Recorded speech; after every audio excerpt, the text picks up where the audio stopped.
ही पहा आता बिनबापाची पैदास. आता ही पैदास काय करून राहिली, हे आत्ता पैदा झाली आणि नाही तिथं हागायचं, कमेंटच्या स्वरूपात खोटंपण येऊन हागायचं, हे धंदे हे असल्या पैदाशीचे असतात. आता यांना स्वतः माहीत नाही हे कुठं पैदा झाले, कोणी पैदा केलं, यांना काही माहिती नाही.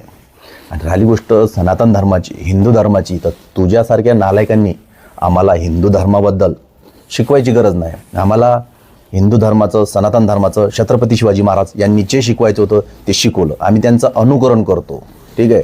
आणि तुम्ही हागऱ्यांनो, तुम्ही जे हाकता ना इकडे तिकडे येऊन, तर तुम्ही पहिले तुमच्या घरात जाऊन पहा तुमच्या मायबाप कुठे आहे.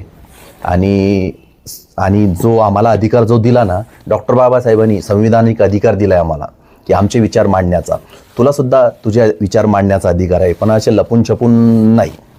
तू तुझं स्वतःचं अकाउंट उघड, तुझा फोटो ठेव, तुझे विचार मांड ना. तू असे काय शिव्या देतो कमेंटमध्ये, हागायचे कामं करतो. तर बिनबापाची अवल्याद, हो तूच. तर पहिले कुठं पैदा झालता, काय झालता ते सगळं पाहून ये आणि मग युक्तिवाद करायला आहे. तुझ्या संग नक्कीच युक्तिवाद करेल मी. हिंदू धर्माबद्दल, सनातन धर्माबद्दल तुला किती ज्ञान आहे पाहूया आपण. तर मंडळी, याला बघा, याला उत्तर देता येतं का तुम्हाला, या बिनबापाच्या अवल्यादीला? याचं नाव नाही, याचं काहीच नाही, याचं फक्त 2 फुलं आहेत. तर फुलाच्या बगीच्यात झाला असेल कदाचित. तर ठीक आहे.